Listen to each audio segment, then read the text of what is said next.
Hey, what's going on YouTube? Oh, let me hit the lights while I'm at it. Hope you all had a great weekend. I see we have people in the chat already. Very cool. Thanks for showing up once again. Today, some interesting stuff to talk about. I think probably at the top of my list, at least, is that Cellebrite has come out and, as far as we can tell, has acknowledged that they did, in fact, work with the FBI in order to crack the lock code on at least one iPhone. And this is no matter which side you're on, a very interesting topic, I think, to discuss as far as security, encryption, passcodes, that kind of thing goes. Also, there's a second company getting in on the action. They are called Grayshift or Gray Key. We'll be talking about that a little bit later. Quite a bit more mysterious than Cellebrite, but they have apparently figured out a way to sell a device that will either crack any iPhone passcode. We're talking about everything all the way up to iOS 11 on the iPhone 8 and the iPhone 10, although Apple has said they're going to release something to fix that. We'll see what happens. The iPhone 8 and iPhone 10 cameras apparently are having problems in cold temperature, and using your phone at the table makes you unhappy. Well, we knew it was kind of rude, but I didn't know that it actually was going to lead to someone conducting a study to determine the effects of using your phone while you eat dinner. But hey, why not? Also, Pizza Hut is releasing PieTops, and this time you can buy a pair if you're into that. We'll get started right after this.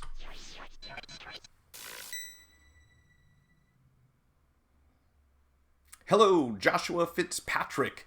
And why are we looking at that? Because Mike forgot to hit one of these buttons again. Boy, I just cannot seem to hit this just right. So give me 1 second. I don't know why that happened. All right, let's go back to Apple where we started at. So there are a bunch of news articles out, and I thought, just this morning they kind of responded to this.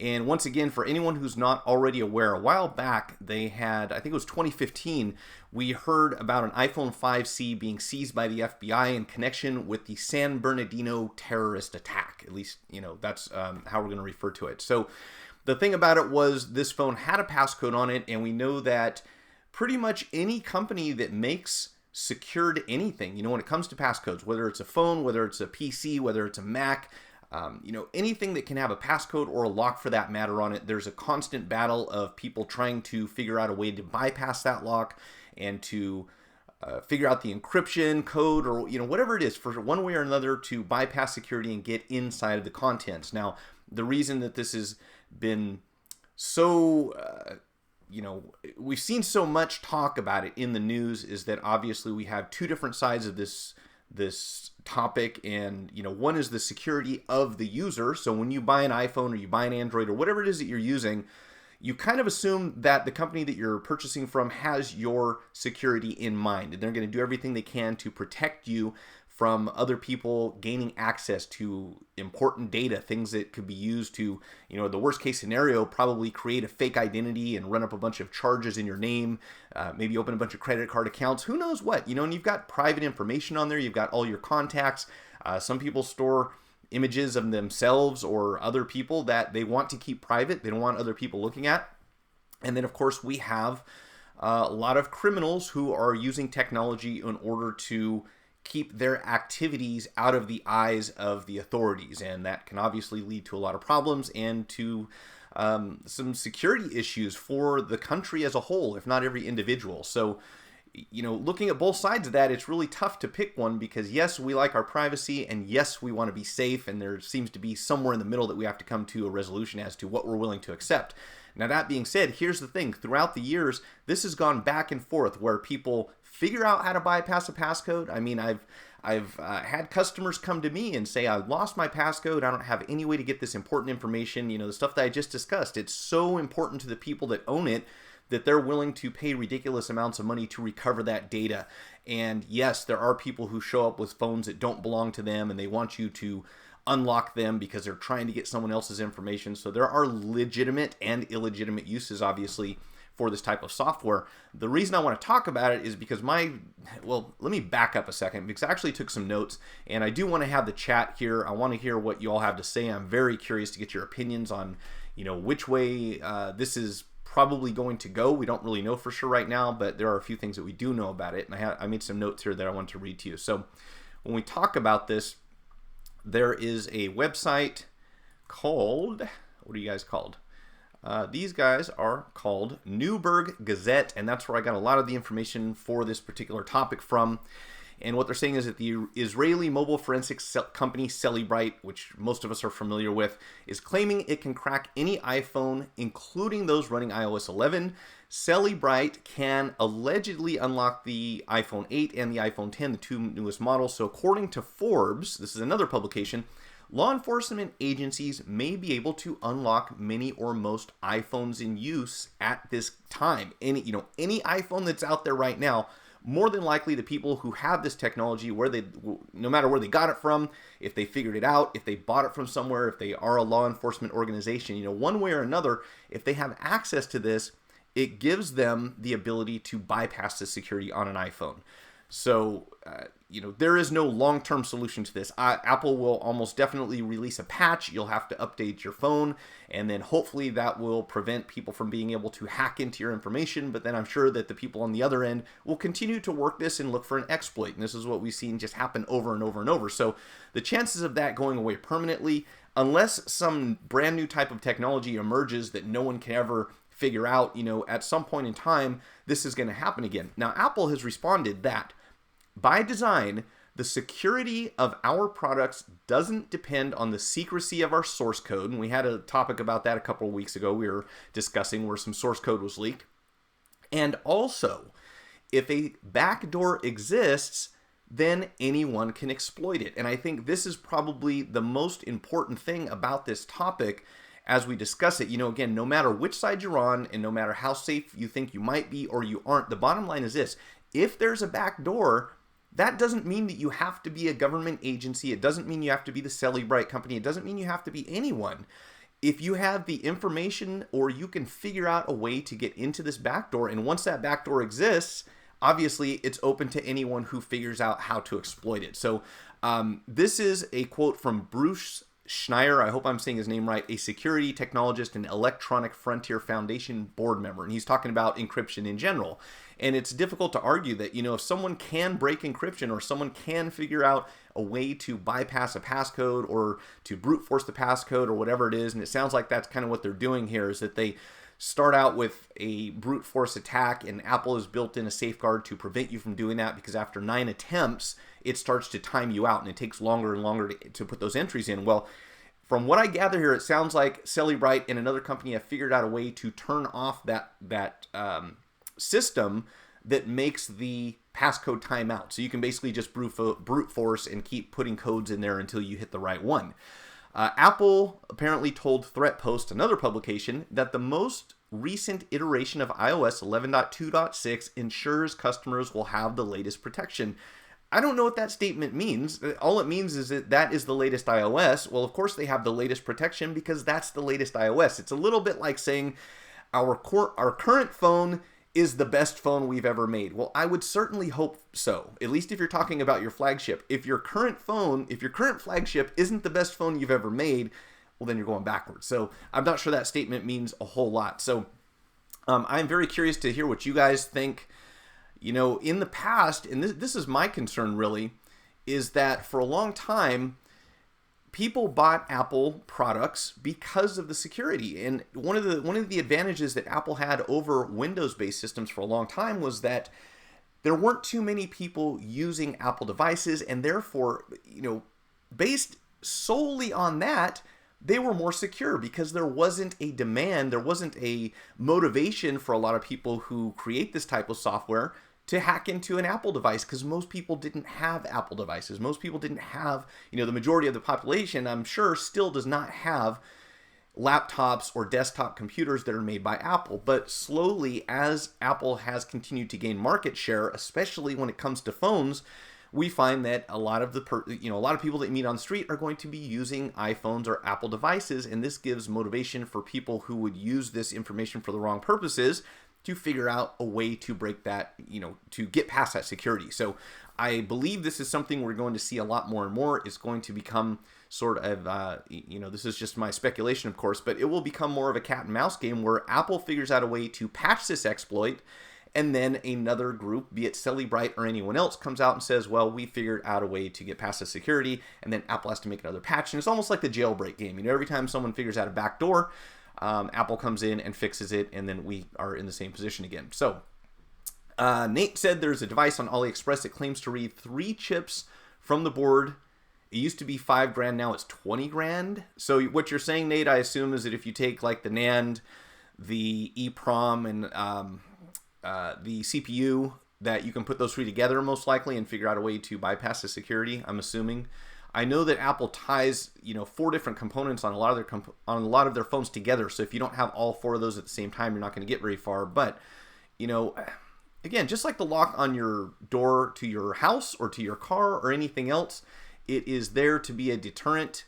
Unfortunately, eventually someone figures out, and if they want to get in bad enough, they can. And it would be, it would be good and bad, of course, if we knew that only law enforcement and only government can do that. And at the same time, if we're talking about a repressive government, then that may not necessarily be a good thing. But the truth of the matter is that when this backdoor exists, and this is exactly what the guy stated in the article, is that if there's a way to break into it, other people can figure it out. So obviously software companies and manufacturers will be motivated to figure out a way to patch that, and then someone will come out and do it again. So it just seems to keep going over and over.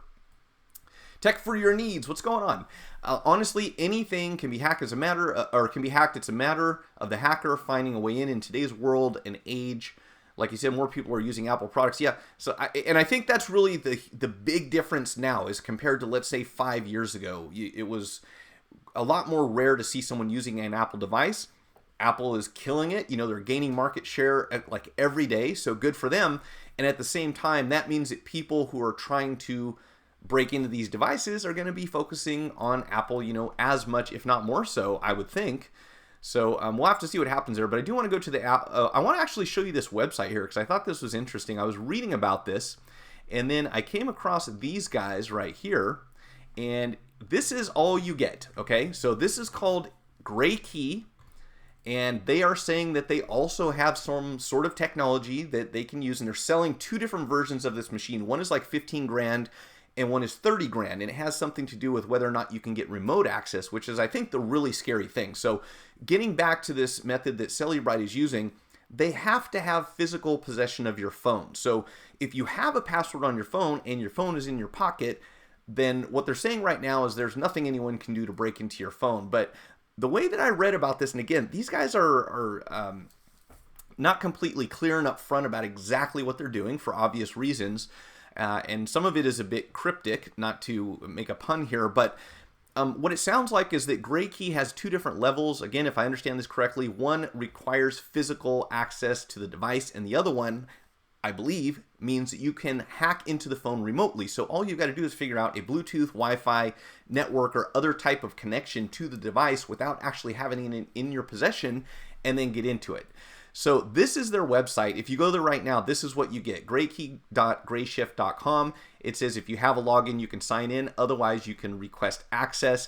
I will request access to this website. I have a feeling they will not grant me access. This is kind of the way that a lot of these things work. If you approach Cellebrite and you want to hack into an iPhone, no matter how much money you have, at least this is what they're saying, if you're not affiliated with a law enforcement organization, they are not going to give you this information that you need to get into the phone. Now, that said, we want to remember that Cellebrite, Grayshift, anyone else out there may have a code of ethics or might have a standard operating procedure that says that these are only to be given out to people who are authorized and should have access to this information.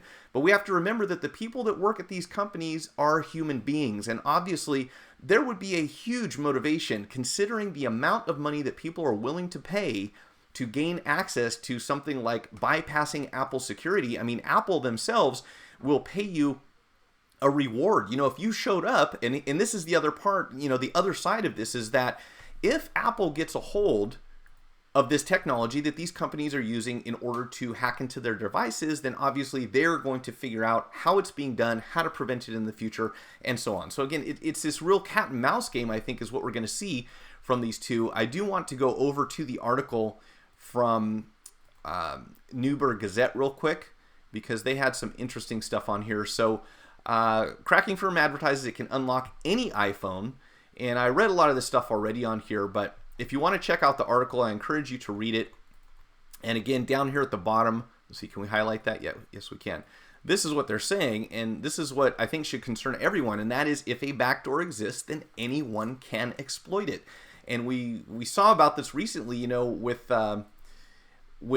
law enforcement and governments having information saying, okay, we've known for a long time how to hack into people's computers, but we didn't tell the company that manufactured the operating system because then we wouldn't be able to do it anymore. And because of that, some of that information got leaked. It got into the hands of the wrong parties, and criminals were using this information that should have been, arguably should have been disclosed to the people that manufactured the software that you assume is going to keep you safe. So lots of angles on this, you know, and obviously a lot of controversy as to why this could be a good or a bad thing. But for sure, just a reminder, I think, to everyone that just because you have a passcode on your phone, just because you've got encryption, you know, just because you have a lock on your front door, it's not impenetrable. It's not 100%. And, you know, obviously, if you're breaking the law, you should be concerned to start with. But if you have information that you want to keep private and it belongs to you and you want to be 100% safe that, you know, 100% sure that nobody's going to get into it, well, don't store it on your phone. You know, don't store it in any type of device that has potential backdoors and leaks like this. So what do you do? I don't know. I really don't know the answer. But I think it's good at least that we keep up with what's going on here. Hey, Wayne Taylor, how's it going? Alien Fix. Wow, I have not seen you here for a while. Wayne, I actually got your email, and I will be answering you. I don't want to go into all that right here, but Monday is like a really busy day. I will be responding shortly on that one. So I'll probably come back to this a couple times throughout the stream. I want to talk a little bit more about it, but there are some other things I thought were interesting that we probably should acknowledge right now. One is that major iPhone 10 and 8 camera flash problems in cold weather. So obviously, there are people who live in very cold regions of the world, and they use their phones for photography outside. You know, the first thing that came to mind to me was, when would I ever be in freezing temperatures? Well, personally, I wouldn't, but there are obviously people that would, especially this time of year. So, long story short, it sounds like the iPhone 10 and iPhone 8 flash is having a problem when it is exposed to temperatures below freezing, basically. So, it's 32 degrees Fahrenheit, I believe, or 0 Celsius. So I don't know. This is one of the reasons that I always hesitate to buy any brand new form factor. You know, if an iPhone 6 comes out, I think I'd rather wait for the S. When the iPhone 7 came out, I would have preferred to wait for the iPhone 7S so that they improve that. But now they're kind of releasing things so fast that we really don't have a guarantee that there's going to be an iPhone 10 improved version. There might be something completely different from the rumors out there. So that's slightly disappointing. What this article is saying, though, is that the iPhone is only rated to work between freezing and 95 degrees Fahrenheit. Now, again, it all depends on what part of the world you're in, but not using your phone in freezing temperatures, okay, probably less likely. You know, there are probably quite a few less people who are going to be operating their phones in freezing temperatures, you know, as compared to the rest of the world. Sure, there's going to be some out there, and there are going to be some places where you don't have a choice, and that's going to be a big problem. The part about this article that really surprised me was them saying that you should not operate your iPhone, or it's not rated to operate above 95 degrees Fahrenheit, which we see every year where I'm at. And where I used to live, we would see it 3 to 4 months out of the year. So in order to say that you designed a product that isn't going to work for a lot of people several months out of the year, you know, probably not just the camera. There's probably some other things that could go wrong with this. That would be a concern for me, especially if I was making a buying decision based on that. However, there is a solution to this one. It's not a great one, but basically, let's see, where do we find it? I just had an article here where a guy said how he fixed it. That is not the one. And I believe it had to do with just powering the phone on and off. Let's see. Blah, blah, blah. No, I can't find it now. That's odd. Anyways, the guy said that he was turning his phone or his camera on and off, and that was fixing the problem. So apparently it's not a 100% disabled the camera for X amount of time, but kind of a headache to have to reboot it if you want to take a picture. So that is unfortunate, especially when you're trying to catch something. It is 6 a.m. here and already 26 degrees Celsius. Wow. All right, you're in Australia, Wayne, right? Real World Review. Oh, Real World View is here. What's going on, Real World? It's funny because you always heard that BlackBerry had the best security. Do you think they'll make a comeback this year after all the Apple issues over the year, especially with security issues? Yeah, that's a good question. And in fact, I was reading an article just this morning about BlackBerry because I remembered quite some time there was a lot of talk about BlackBerry pretty much being kicked out of Pakistan. So if you haven't already heard this, BlackBerry has had a reputation for security, for being very difficult to access, and no way to bypass the password, to the point that even if you took your phone to BlackBerry, they didn't even have the ability, not only the unwillingness or the willingness, but they did not have the ability to help anyone once the password was on the phone. Their encryption was so strong, there was no way you could break it.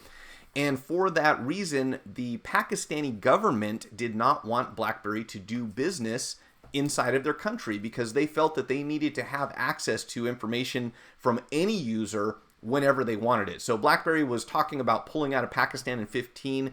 I don't believe that actually went through. There was a lot of concern that they might, but I suppose if there was any possibility of BlackBerry coming back, and here's the thing though, if all BlackBerries are running on Android, I have a feeling that a lot of that doesn't hold up anymore as far as security goes. But if it did, this would probably be one of the few selling points that BlackBerry has. You know, if you're dealing with people who have security concerns, at least that's something. You know, if nothing else, if they didn't keep up with the App Store and they didn't do a lot of other things and they held onto the physical keyboard that people didn't want or didn't care about for a long time, the one thing that BlackBerry did have was security on their devices. Now, I always run into this argument, and I think it needs to be addressed all the time because a lot of us assume that every person in every place in the world is exactly the same as the environment that we're in, and that is not the case. So the very obvious one here is that we have people who do live under repressive regimes. They have journalists, they have political activists, they have all sorts of people who want to have a voice nowadays, and they need to get their message out to other members of their population. And if you get to a point where the government, you know, a repressive government says, we can see what everyone's doing, and if we don't like what you're saying, we're shutting you down, or, you know, something worse, who knows what, that's pretty dangerous. And that's why there's been this argument on both sides of encryption and on both sides of security as to people being able to communicate without surveillance, which is, you know, obviously, if you're living in a communist country, if you're living in, I don't want to start naming places, but there are a lot of areas of the world that don't have democracy, and it's probably somewhat accurate to say, as Winston Churchill did, that democracy is the worst form of government there is, except for all the others, you know, if that makes sense.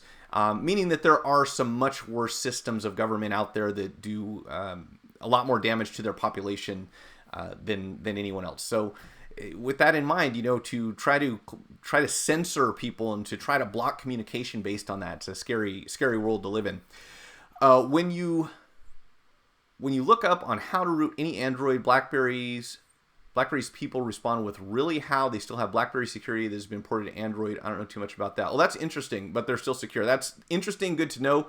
And yeah, for sure, if there was any possibility that BlackBerry could make a comeback, this should be their selling point, you know, in one way or another. But then again, at the same time, if we have at least in the US, if we have a government that says, excuse me, that they need to have access to getting past these passwords for national security, and they're already advising people not to buy phones that come from outside the country, from places, you know, from companies like Huawei and ZTE and so forth, because they think that surveillance from foreign countries is an issue, which is an entirely topic to itself. You know, if your government is saying, don't buy this because we're worried about people spying on you, the chances of a company that says, hey, we have the most secure encryption, the most secure password, you know, security system there is for a phone, there's no way anyone's going to be able to break into this, I wonder what kind of advisories we might get from the same organizations that feel like they need to be able to get into that, get past that information. Now, it's going to be tough when they come head to head with a company like Apple because they're so big, but BlackBerry, I'm not sure, considering the resources that they may or may not have available to them, it might be a hard sell, to get that to catch on here. Who knows? I certainly don't. Greg M, what's going on? Can you use World Emperor in China right now? Can you use the word emperor? I don't know. That's pretty crazy. Johnny Chang made a comment as we were talking about this topic a little bit last Thursday night, and man, when you have a president who wants to do away with term limits, you probably can't use the word emperor, but and I understand they've actually banned certain words for people to use over there. So interesting, but not a good sign, I don't think. All right, so let's get past the iPhone flash camera, and we'll still ban using emperor in China. So they really did ban the word emperor in China. That's I really feel bad for anyone who's living in China, among other countries right now, where they have what Johnny had brought up was that they have this system very similar to what they were showing on Black Mirror, where you kind of rate people, and the more likes that they get or the more positive input they get, the better chance they have at financing something and the more status they have in society. And it's really bizarre, really, really strange stuff. But do we really care about security on phones? I never hear people praising Samsung Knox. Yeah, and real world, that I think is another good point to bring up, because I'm probably one of the few, I shouldn't say I'm one of the few, but I should say that there's a small group of people probably very concerned about the implications behind a company being able to bypass your password, and whether or not that is something we should be worried about, and how good of a thing it will be to have law enforcement be able to access information to protect the population. So there's there's all these different angles to it, but I suspect that very few people take this into consideration. I think a lot of people who buy phones want the latest, greatest. They want it to take nice, good selfies. They want the battery to last a long time, and this type of security issue is probably the last thing on their list. Now, if you told them that anyone with the laptop and internet access could figure out a way to hack their phone, they'd probably be worried about it. But right now, with the price tag that comes on these things, and again, I want to say that one of them was like 15,000. Here we go. Let me bring this back up so you can see it. So one of these from this company Grayshift is charging, let's kill that, $15,000 iPhone unlock tool named GrayKey, which permits 300 uses. So these guys have already went the same route that the company with the freeze machines did. It's you pay $15,000, you can use the machine 300 times, and then you have to recharge or pay more to get more uses. And then, and this is where I got the information from and come to what I believe is the correct conclusion, where it says, whilst an offline version.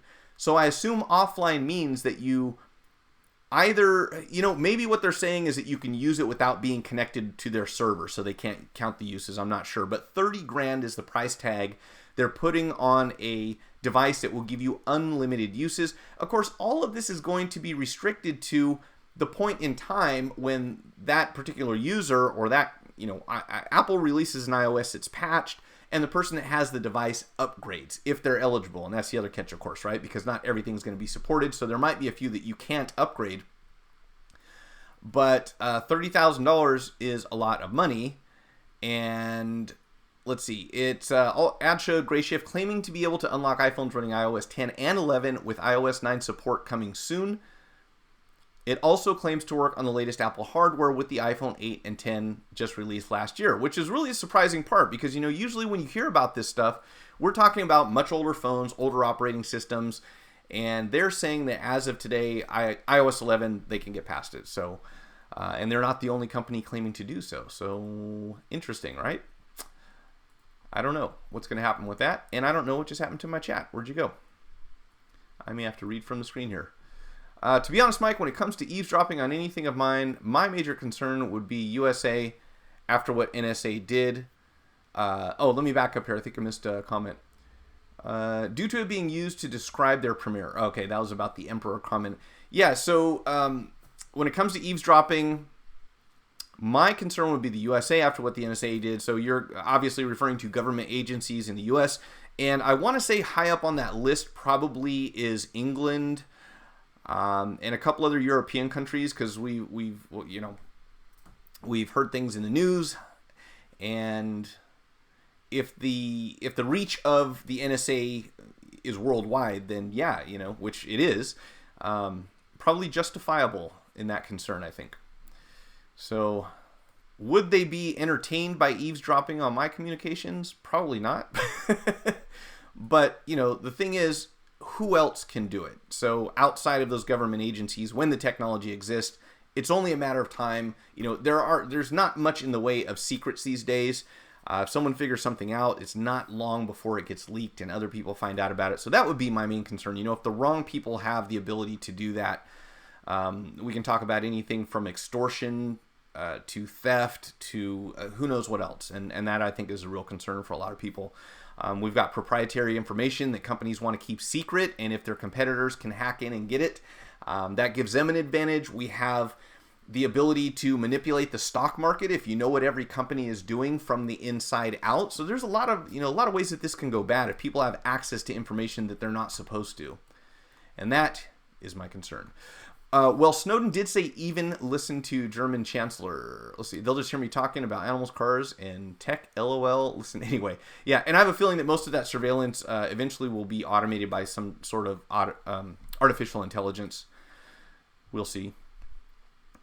So, really, how secure are we? Yes, I understand that some operating systems are harder than others, but nothing is impossible. Yeah, that's the thing, Tech. It's how difficult is it for someone to hack into your security? I think that's the only real question. How difficult is it for someone to break into your house? Well, if you only have a single locked door, then it's going to be not too difficult, right? If you got a deadbolt, it's a little more difficult. If you have a security door outside, then they have to work even harder. And it's all built with the idea that hopefully they'll move on to an easier target. But when we talk about something like an operating system, it's millions or tens or hundreds of millions of people that may be at risk, rather than, looking at one house and saying, this is too difficult, let's move on to the next one. Because 70 or 80 some percent of the houses are probably iOS in this case. Let's see, Stuxnet, Stuxnet, that's how hard. Stuxnet. What is Stuxnet, Wayne? I'm not familiar with that one. I probably could look it up just as easily. All right, so we'll come back to this. If you guys have comments and questions, I'm happy to hold this discussion about security. That's what this live stream is about mainly, but I don't want to ignore other things that are going on, and I thought that maybe something a little lighter would be interesting. So there's an article on the Daily Mail, but it's not just the Daily Mail, so I did verify it. It's on a couple different sources, and they are saying that researchers from the University of British Columbia in Canada surveyed 300 people on their happiness level, and long story short, they found that using your phone while you're eating at the table makes you less happy. Now, the way that I took this article, it seemed to be compared to having a meal with someone else without a phone, or having a meal with someone else and taking your phone out and using it, and finding that overall people's happiness level was lower when they're playing around with their phone while they're eating their meal with this other person. And my question is, and I'm kind of guilty of this, if I'm by myself, I will put my kickstand up, turn on my phone, start watching YouTube videos, read news articles, whatever, because I feel like I want to make my time as constructive as possible. And while you're sitting there eating, if you're eating alone, you're not talking to anyone. You can listen to a podcast, you can read a news article, you can play a video, you can do whatever. But I believe that they're specifically talking about people having a meal with someone else and the effects of bringing your wireless device. And we've had this conversation many times where you go out to lunch or dinner and all you see is a table full of people staring at their screens, or black mirrors if you want to call it that. So there's certainly a problem there, and probably based on where you're at in life, your age and a number of other factors, some people tend to frown heavily on that idea, and some people probably think that, hey, that's just the way it is. I have my phone all the time. I got a message, I have to look it up, and there's probably a certain level of anxiety created by checking your messages or hearing an alert go off or something like that. But this study saying that, yeah, probably, at least in mixed company, bringing your technology to the table isn't a great idea. Obviously, if you're a parent or you're in a position of authority, you can tell people there will be no electronic devices at this gathering, whatever that happens to be. But there's a lot of other situations where it's optional, and again, we see that people choose their technology. In many cases, what you're saying is this is more important to me than this conversation that we're having. Does it look? Oh, I know what's going on here. I thought my monitor looked super dark, but it's because I'm at an angle. So, that's kind of the message that you're sending, right? If you pick up your phone while you're having a conversation with someone else, whether you're having a meal or not, just picking up your phone and checking your messages, checking your email. And granted, there are exceptions to this rule. I mean, if you're on call, maybe you're a doctor or an EMT or some other sort of medical professional who needs to be available all the time. Maybe you are a police officer, and maybe you're on call and you need to go in as soon as the phone goes off. But that aside, just checking your Facebook messages, checking your Twitter alerts, or getting text messages and stuff like that during a meal leads to unhappiness. Apparently, this 300-person study is conclusive evidence, but it's not hard to imagine how that would be, would affect your mood overall, right? And again, I did check multiple sources. I wanted to make sure it wasn't just the UK. Where was I again? This is Daily Mail UK. And there were several other websites that confirm this information. Now, there's another website called Moneyish.com, and they've got an article that says how to get rude friends to put their phones away at dinner once and for all. And obviously, there are many ways to go about this, and I'm not going to read the entire article. You can check it out if you want to. But it pretty much boils down to mentioning beforehand that, hey, we're going to have this be a technology-free meeting, gathering, meal, whatever it's going to be. And in most cases, people will be okay with that. Again, with rare exception, I think that if you set that expectation up beforehand, it's not that difficult to go along with. Hey, we're going to eat, we're going to do whatever it is, and we're not going to do phones, right? I mean, every time you go to a presentation, they ask everyone to put their phones on silent, put their phones away, turn them off, whatever.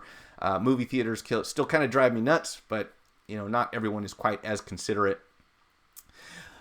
Israel, USA breaking into Iran nuclear facilities and controlling hardware. Yeah, that is where I was going with this. There are much bigger problems that can be opened up when anyone can bypass any sort of security. And for that reason, if I had to vote, I think I would go with going back to the hacking discussion we had a couple of Thursdays ago, when someone figures out a way to hack into something, probably the best thing they can do is to expose that vulnerability and say, look, we figured out how to defeat your security.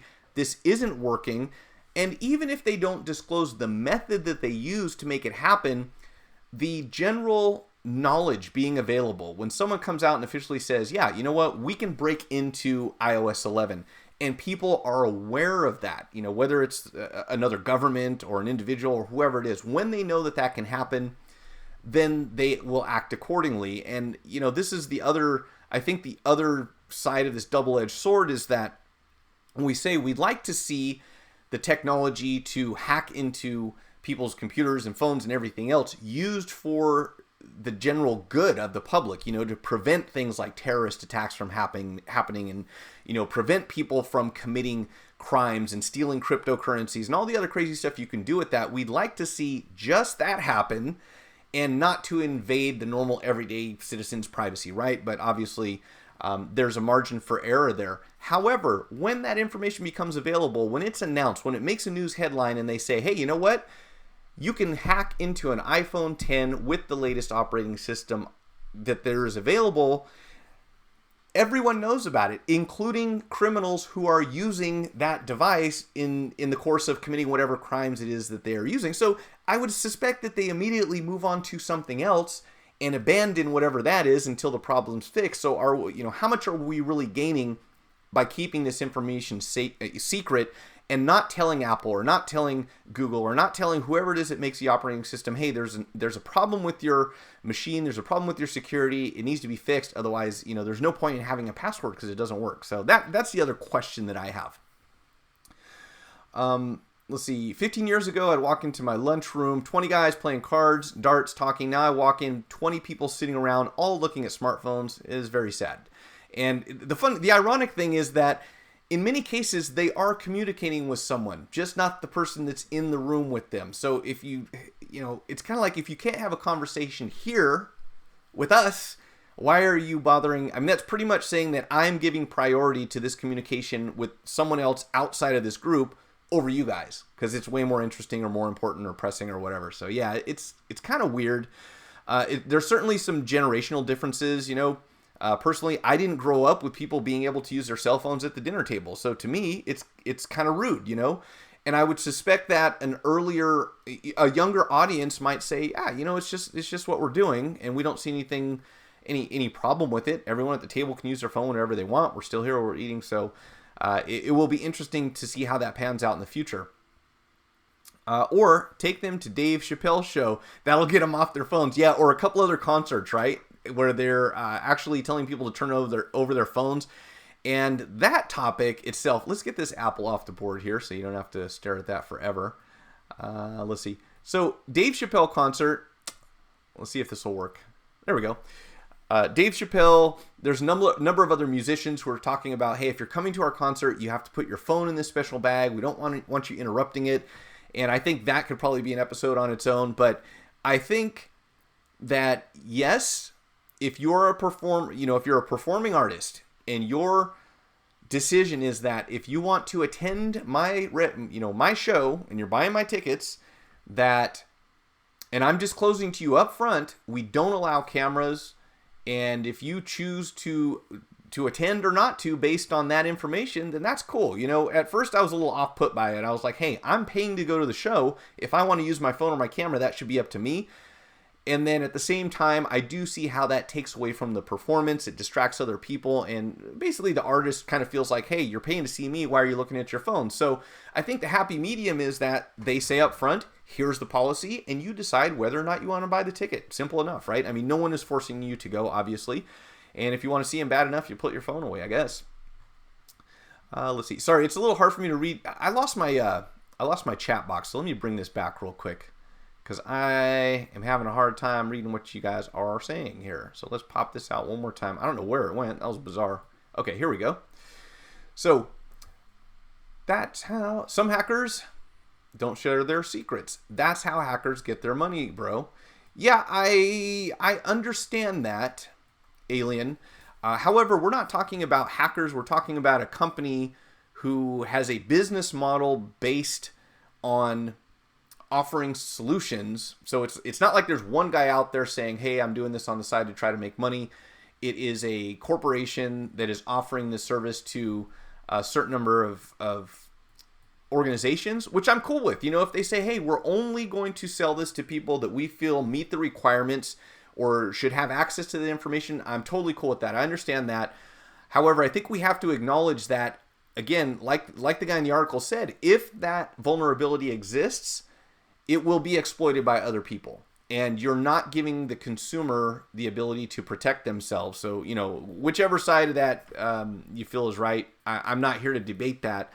But I think it's interesting, and I think it's unfortunate that in some cases that information is withheld from the user, so they are walking around vulnerable to being attacked, and there's someone out there who could say, hey, this needs to be patched so that nobody can hack into your phone, but instead they choose to keep that secret. I don't know. Just my opinion, of course. I know they have to make money. I always thought that hacking was kind of more along the lines of doing, hacking into things to do the right thing for humanity, but I suppose it depends on the person also. Wayne Taylor, Symantec founder Rand had no idea how the source code for Sex was put out. Okay. I actually fixed a customer's phone because he went to his show a couple of years ago and the locking machine actually crushed his phone. Are you serious? Hey, you know what's funny? I meant to put these pictures up and I totally forgot. But I went to a store that has one of those phone recycling machines the other day. Gosh, I wish I'd put this up. I'll share the photos on Thursday. But you guys have seen them. You go into this store and they want to buy your phone. And what caught me was how ridiculous the pricing was. It was like if you have an iPhone 6s, first of all, you stick your phone inside of this machine, and if you remember this real world, we had a guy who did this in a mall. It's an eco something or other machine. You put your phone in, you plug it in, you give them your ID card. It actually checks the ID to make sure that the photo on the ID matches the person who's selling the phone. And the guy's ID got caught inside the machine, and basically the machine destroyed his driver's license. So he's at the mall trying to see if he could sell his phone, decided he didn't like the pricing because it's obviously the pricing is ridiculously low. I mean, they're lowballing you like crazy when you go to sell your phone. But it also destroyed his identification, and it wouldn't even come out of the machine. So he had to hang out and wait for them to call someone in the mall who could come down, open up the machine, give him back his destroyed driver's license, and then he had, I'm sure, to go pay for another one. So I don't know if they compensated him for that or not, but a box at a comedy show or a concert or anywhere else that's going to crush your phone when you put it inside. I think I'll leave my phone in the car, maybe. Just another idea here. All right, so that was that. I do want to mention this quickly just because I think it's funny. So we have this. Pizza Hut has made something called PieTops. Apparently they did this a year ago during, was it Final Four? They did it during a basketball event. Let's see, where does it say here? They come with buttons on their tongues that can be used a bit like keyboards. Apparently last year they were just showing that these existed. Now you can actually buy a pair. They work using a Bluetooth device that connects to a pizza button on the shoe. So you remember the old pumps that they had on the Nike Airs? Well, you press the button on this little device built into the shoe, and it will order you a pizza. You get like two $6.99 two topping pizzas or something like that. And when the pizza arrives, you can also use the shoe to pause your DVR so that you can go to the front door and pick up your pizza. And I don't know who came up with this. And I have a feeling that even though it looks ridiculous, you can, I'll put the links, again, reminder, I'll put all the links for all the information contained in this stream down below the video within 24 hours. That way you can go and check out these videos and articles for yourself and see where they came from and what they're talking about. This is unfortunate, obviously, but yeah, a pair of sneakers that will allow you to order a pizza and pause the game while you go to the door to pick it up. I don't know why they made these. I don't know who's going to buy them, but I have a feeling they will become a collector's item of some sort just because they're so off the wall and so different. But you'll probably have to hurry. It might be a little bit like the KFC phone where they sell out immediately. And let's see, there's another image. Beyond the ability to order pizza, extra marinara splash, what? They also feature an extra marinara splash, cheese grater mesh, branded Pizza Hunt lace tags, extra cheese pool laces, and branded inner soles. Okay, and it is made by the Shoe Surgeon. Come in red and wheat, which if you're not into shoe buff is code for tan, or I suppose you get the red ones if you have any gluten sensitivity or something like that. I don't know. But that is what it is. So I'd say, really if I had the discretionary money, I'd probably buy a pair because they'll probably be worth something at some point in time. How about police officers need iPhone unlocked? Attend Apple with court order. Apple aren't giving out security. Law enforcement get what needed legally. Wayne, that's a good point. And I believe that most people, myself included, would be 100% in favor of that if it were an option. Now, according to Apple, and it's easy enough to understand why this would probably be a problem, Apple's position is that if they create an operating system purposely that has a backdoor, then they are creating a vulnerability themselves. So it's not like they can have, just one phone comes in. Maybe they could, maybe they could figure out an encryption key that's unique to each phone.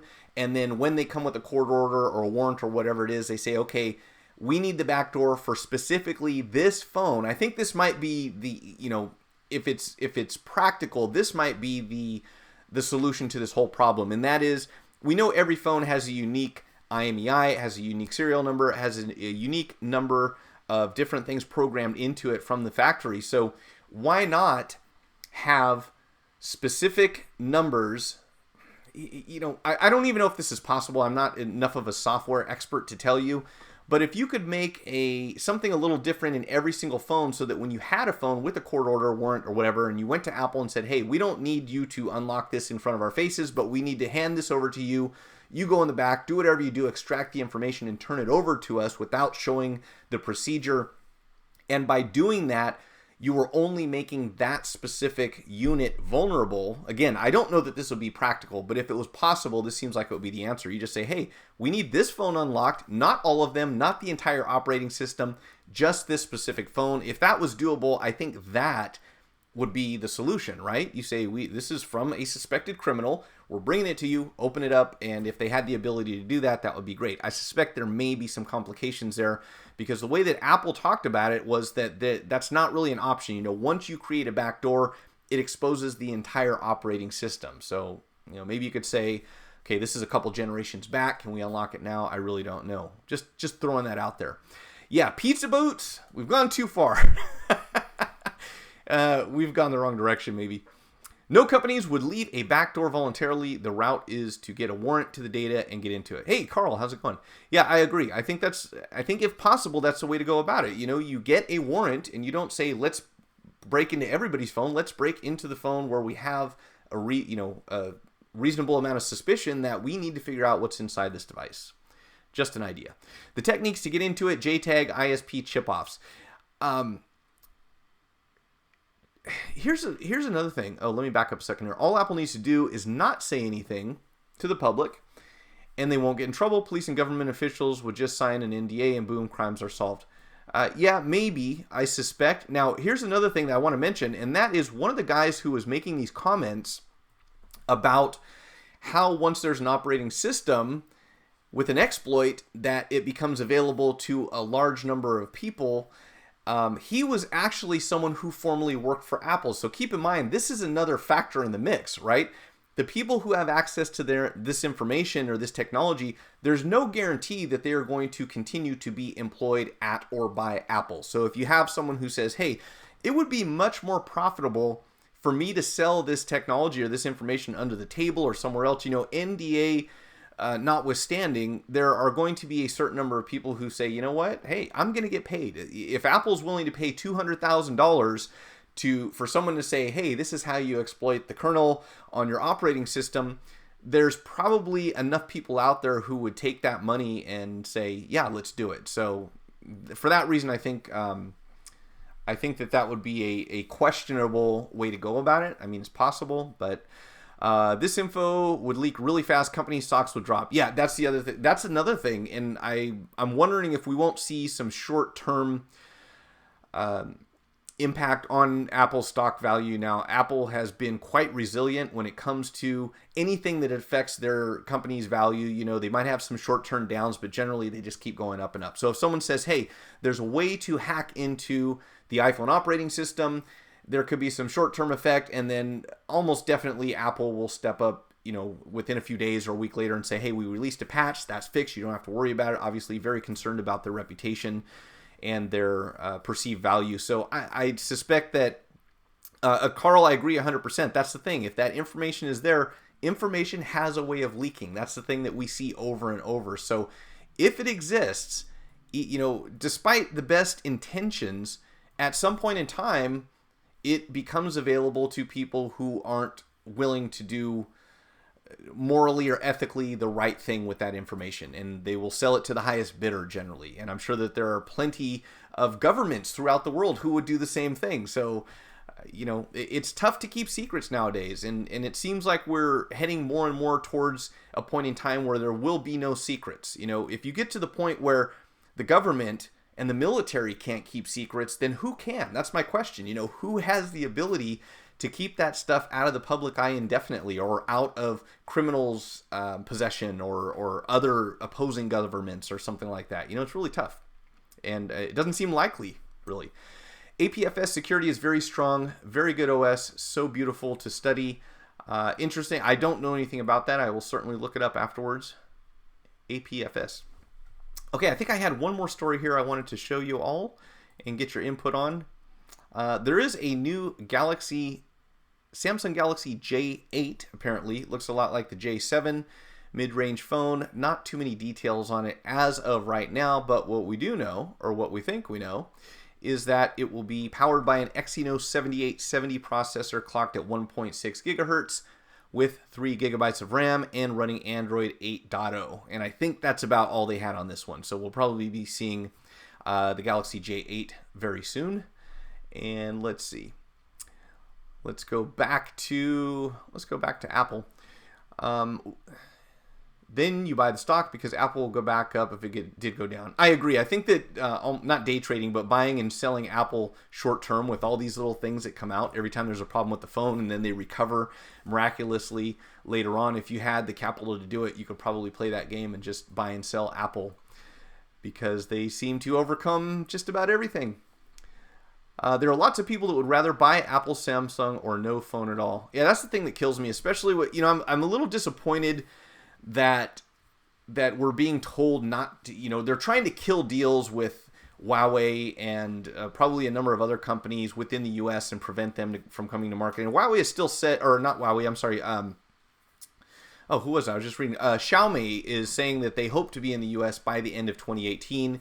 And I'm sure that there will be some obstacles to overcome with that, but it will be great to see a lot more competition in the market. When you talk Android and everyone immediately assumes Samsung, it doesn't give you a lot of options. You got like their flagship, their mid-range, and then some lower end phone, but it's all still very similar and not conducive to competition as far as within the operating system, within the Android world. How much competition is there really? I don't, HTC is supposed to be launching the U12, I believe, pretty soon, but I question how successful that's going to be, and we haven't seen much or heard much about Motorola recently. So we've got Samsung and LG really in the game at this point. Not a whole lot of anything else.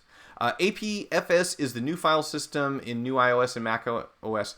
Oh, okay. Is that the thing that made it impossible for me to get my pictures off my iPhone recently, and I had to go in and change that back to JPEG? I remember I had some issues with that. I didn't realize that it was encoding, or it was using some other sort of file system.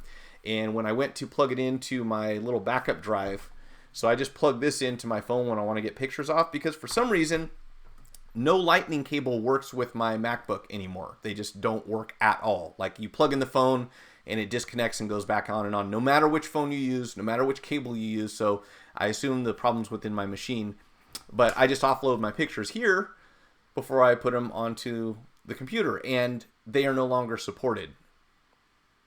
Yeah, okay, if I upgraded. And the thing was, so the phone was already upgraded, so I assume it's storing them that way. So I probably need to upgrade my MacBook, which I hesitate to do, because that always seems to be, comes with some sort of trade-off. Okay, I think that was pretty much it for today. It is 2:57. We're almost at the top of the hour. So it's just about time for me to log off. Wow, this went really fast, faster than I suspected. I did have a couple other things I wanted to, if you guys have to go, I understand. I try to make this an hour, but I actually had a couple other things I want to talk about.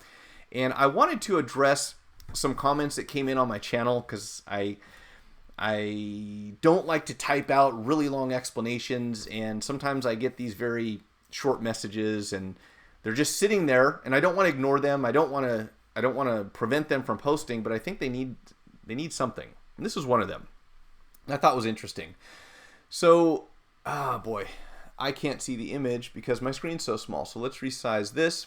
So here's the comment I got on a microsoldering repair equipment video I made, just kind of showing people around my bench and what I have on it. And this was the comment: wow, spend $100 in tools, take an online course, and bingo, you're a cell phone repairman.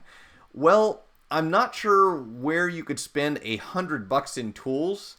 If you wanted to just change out screens, maybe, but this video was about microsoldering, so I'm not sure why, what led this person to come to this conclusion. I'm not posting this to make fun of everyone. I just really want to respond to it, and I think it takes, it might require more information from him, but it definitely needs an explanation. I don't think that you can spend $100 on tools and perform every cell phone repair. Obviously not when we're talking about microsoldering equipment. A good soldering station or microscope will set you back several hundred. So yeah, you're not going to spend $100 on tools and become a cell phone repair man, in quotes, whatever that means. Also, take an online course.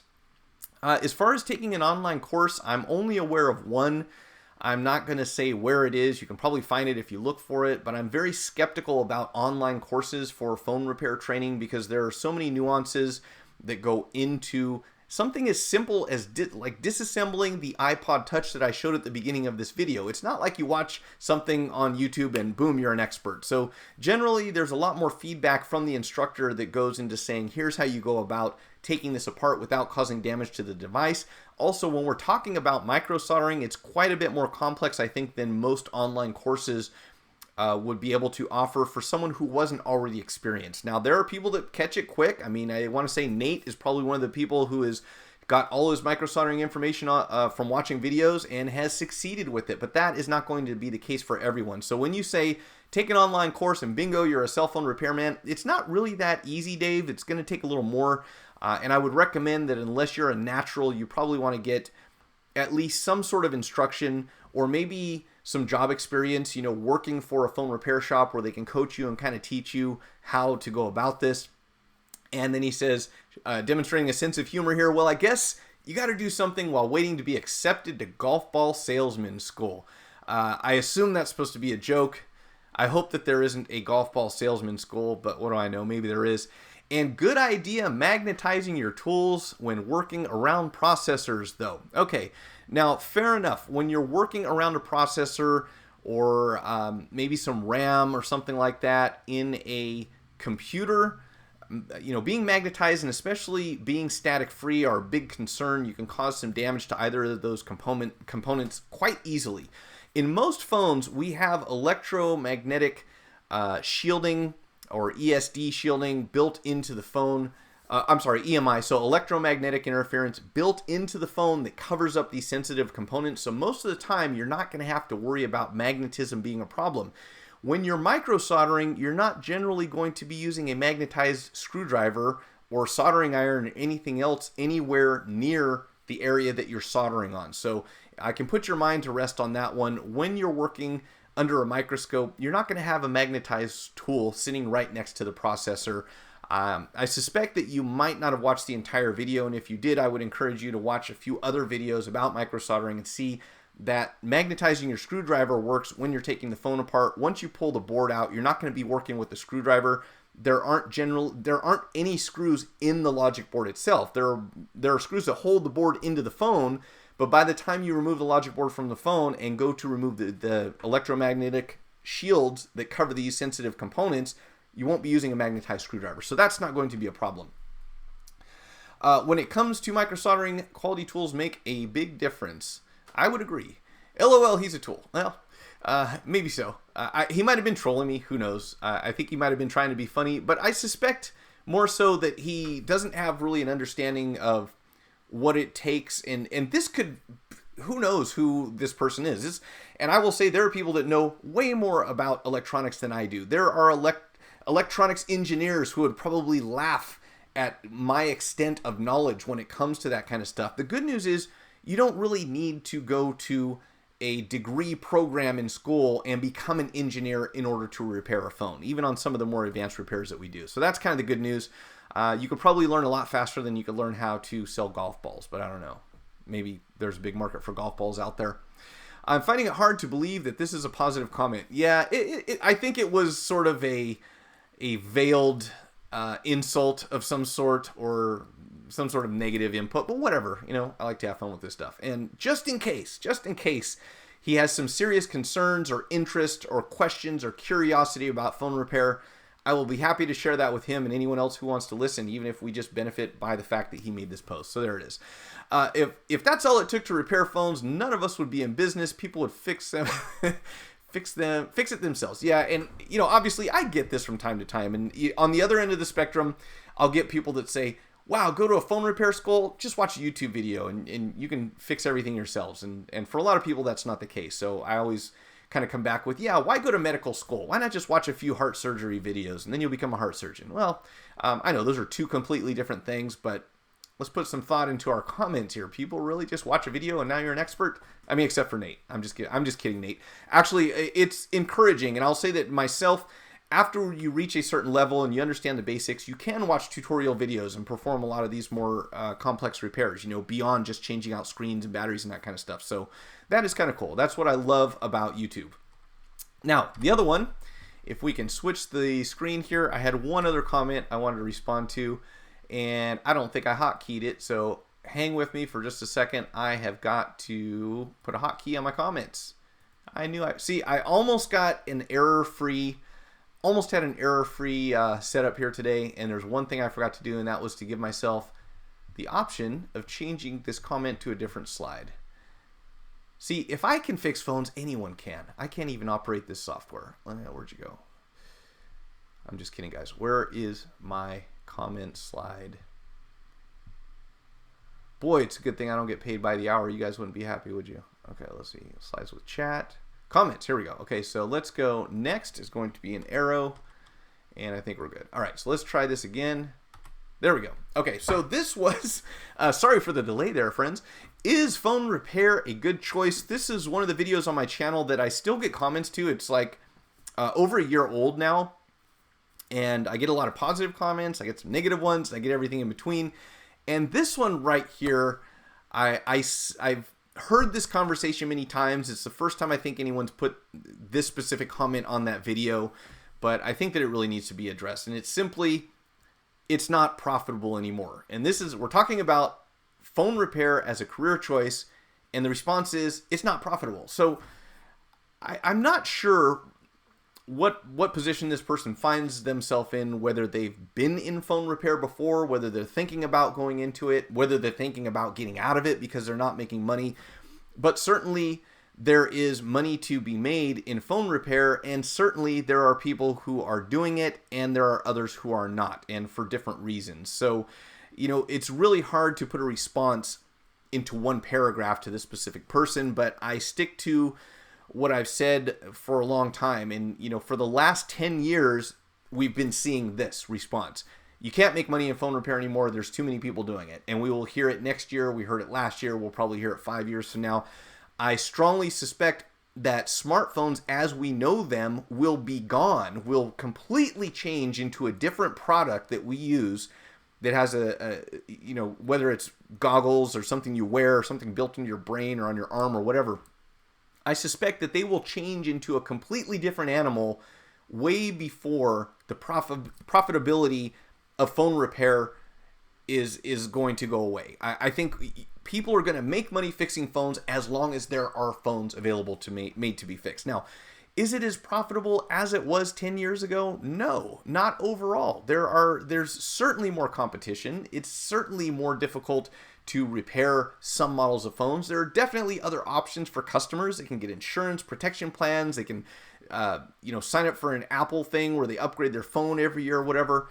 But to say that it's not profitable to repair phones is in direct conflict with my reality and with the reality of many of the people who are probably in this chat right now. So I probably could sit back and say, oh, you don't think it's profitable anymore? Good. Don't get into it. Less competition for the rest of us. That would be the short, selfish response. But I think everyone else, who looks at this comment should know that, yeah, it's not going to be profitable for everyone. It is certainly going to take a lot more research, a lot more footwork, a lot more know-how, and a lot more willingness to do hard work and to deal with customers and to understand how this business works to be profitable, mainly because of the amount of competition that exists. So when customers have options, you've got to make yourself stand out amongst the others. So if your thought was, I'm going to get into this and be rich in a year, yeah, that's not going to be very easy to do anymore. But to say that it's not profitable, I'm not sure what part of the world Apple reseller is in, but I can tell you for sure that in the United States, at least, it is certainly profitable. It is a multi-billion-dollar business. There are a lot, to the point where even companies as big as Apple are saying, hey, we needed to get in on this repair thing because people are still spending money on our products, but not with us. They're going to third parties. So I suspect that it will be profitable for a long time. And for anyone who looks at it and says, it doesn't look like a good option for me, that's probably the right decision for them. You know, if they're really questioning whether they can succeed in this business, it's probably going to be a little tougher than or as tough as they expect it to be. And for that reason, maybe choose something else.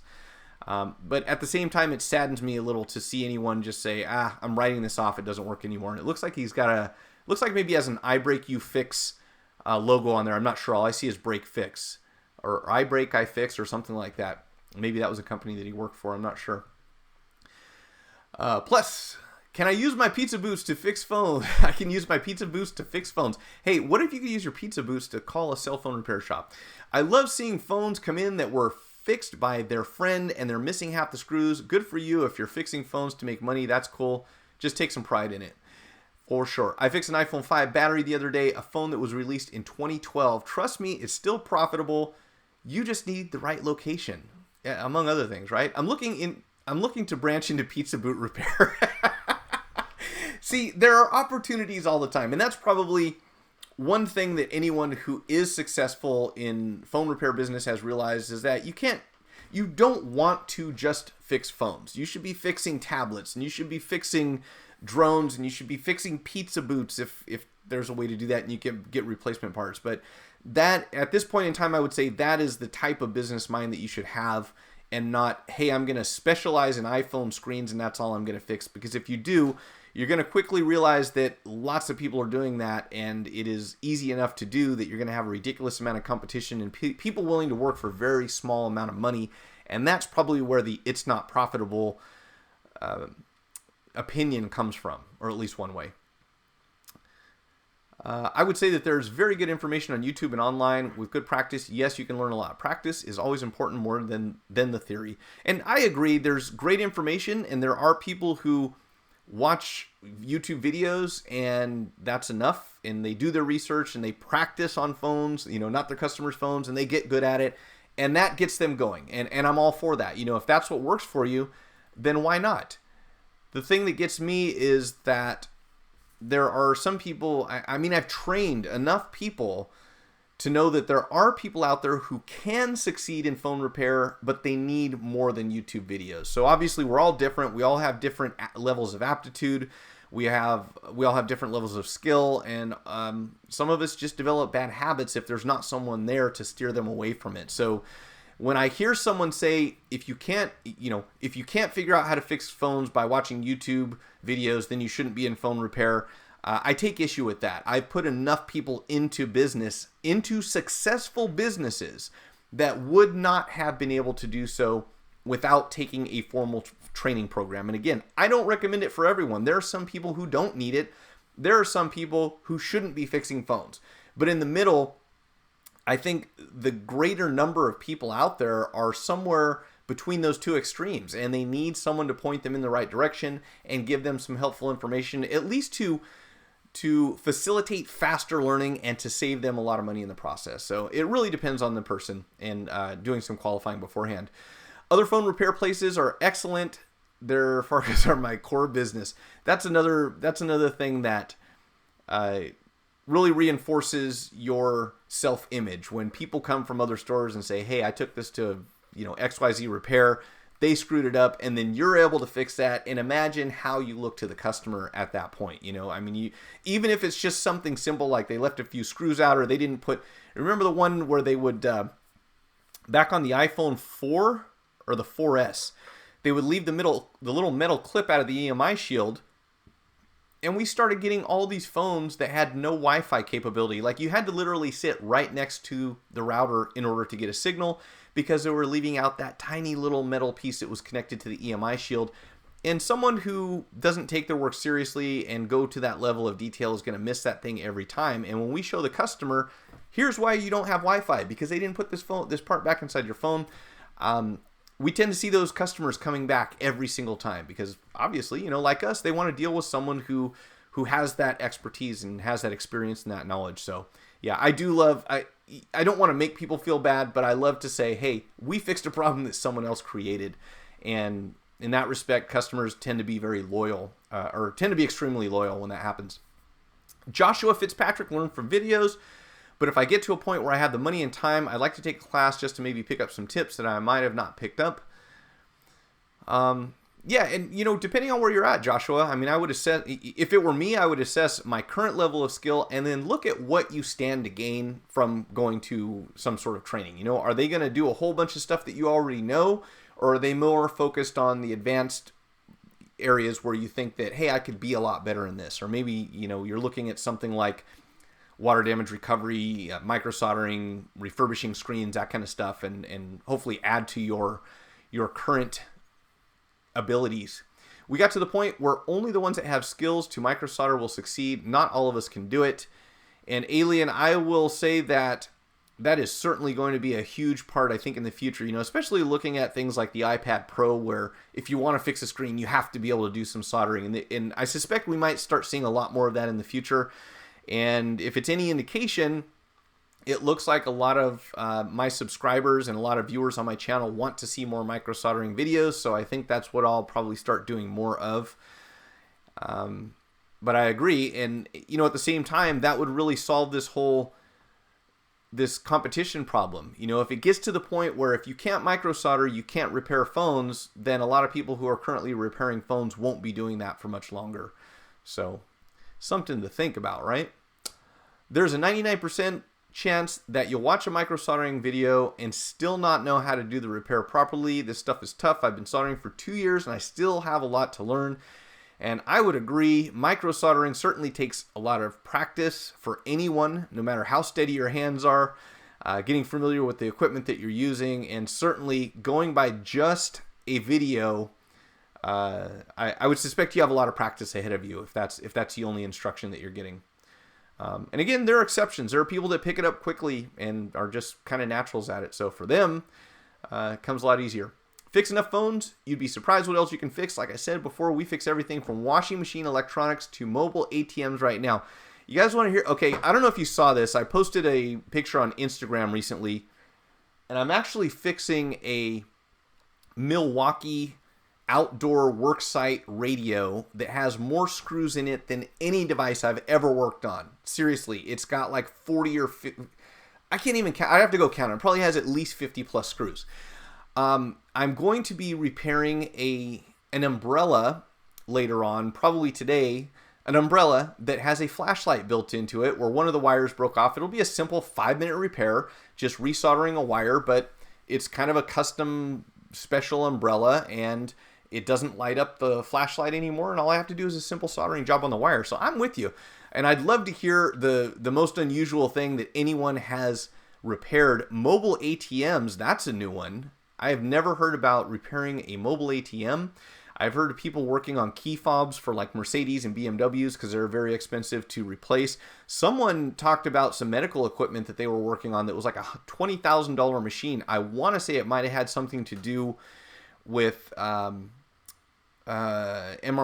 or something like that. But yeah, I mean, there's no limit. And once you get the basics down, like Wayne said, after you fixed enough phones, you start to see there's kind of a skill that you acquire, and there's kind of some knowledge that you have. And when you look at something and go to disassemble it, it makes a lot more sense and becomes a lot easier. So awesome. General computer, that being said, I had done soldering, board level stuff before taking up micro soldering, and I've done general computer repair for 20 years prior. Wow, awesome. And I'm imagining you did some through-hole soldering back in the day too. Also, flux is your best friend. But comment, I want to, what's funny about that is that when we get to micro soldering stuff, two of the most common problems, let me think for a second. I want to make sure I'm not quoting this out of, yeah, I would say that probably the two most common problems, and obviously this can go wrong, so it's not a fix, it's definitely not a solution to everything, but probably the two biggest issues that we see holding people back is not the proper use of flux and not the proper use of heat, many times being an insufficient amount of heat for what they're working on. So yeah, flux is definitely your best friend. But come on, I'm not fixing booze with bad food odor.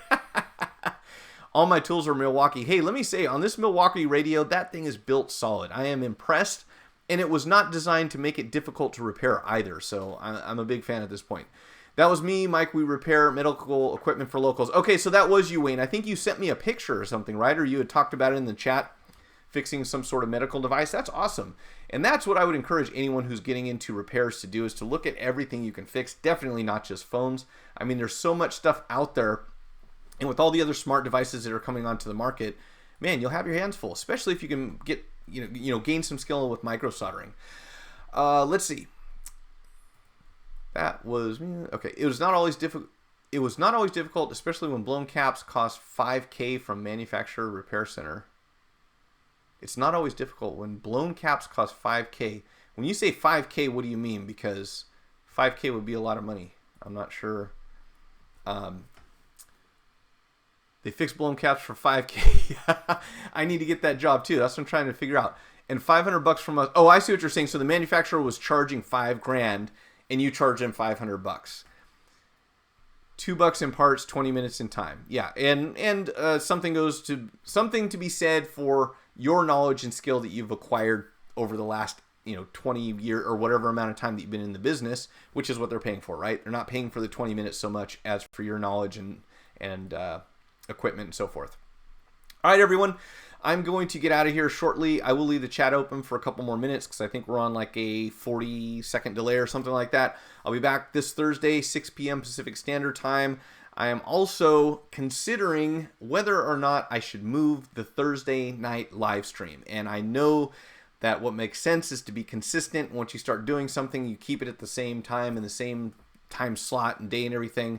However, I've been seeing some things over the weekend that make me think that Thursday is probably not the best night of the week. I've also been very skeptical about doing anything on the weekends because I always kind of assume that, hey, I want to keep my weekends free. You all have other things to do with your weekends, and most people are out doing other stuff, but it looks like the audience is really there on the weekends. And while I don't want to commit myself to doing live streaming every weekend, if that's when people want to see it, I want to have as many people participate live if possible. So if anyone has any input on that, I'm curious to hear it. Does it really matter to you guys what day of the week I do this live stream? I know a lot of people are watching the replay. I can tell by the number of viewers here that a lot of people end up coming back to watch the stream later on. So it's probably not a huge factor. But I'm really thinking twice about whether I should put this in a different spot. Maybe do a, I don't know, Sunday live stream or a Friday night live stream or something like that. I don't know if you have, moving live stream, let me consult my pizza boots and I'll get back to you. Sounds good. Yeah, check with your pizza boots, and that will probably become an ongoing joke. But yeah, I'm really curious as to what you guys think. If this is, if it's even an issue for you. I don't really want to do like Friday night or Saturday night, but that seems to be when people are watching, and I want to have as many people on the, participate in the stream as possible. So just something I'm thinking about. Again, not really looking forward to saying, hey, I have to be home every Friday night or every Saturday night. But then again, where else am I going to go? I don't have no social life. I'm a YouTuber, so this is what I do. Okay, a customer, not customers. Hey, you deserved it if you know what you're doing. I've had customers saying they'd pay $500 to fix a liquid damage iPhone 7 a year ago or so. Yeah, and that's the thing. Also, if we're talking about data recovery, we've had people throw out ridiculous amounts of money that they're willing to pay if we can get the information back. So, of course, something you can't really get, can't really put a price on. Whenever you want, fine with me. Did you check with your pizza boots, though? That's the important question. So you did check with your pizza boots, and that's going to work. Okay, cool. I just wanted to make sure. All right, everyone. I am going to log off again. The chat will be open for a couple minutes.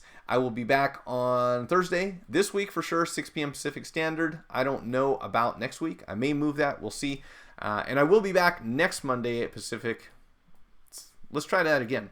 I will be back next Monday at 2 p.m. Pacific Standard Time. I think that's the right way to say it. Last time I said that, somebody said, or just call it West Coast. So I'm not sure everyone's going to know what that means. Whenever you want, fine with me. All right, Wayne. Thank you. I appreciate the input. Real world. Good to see you. Everyone who joined, thanks again.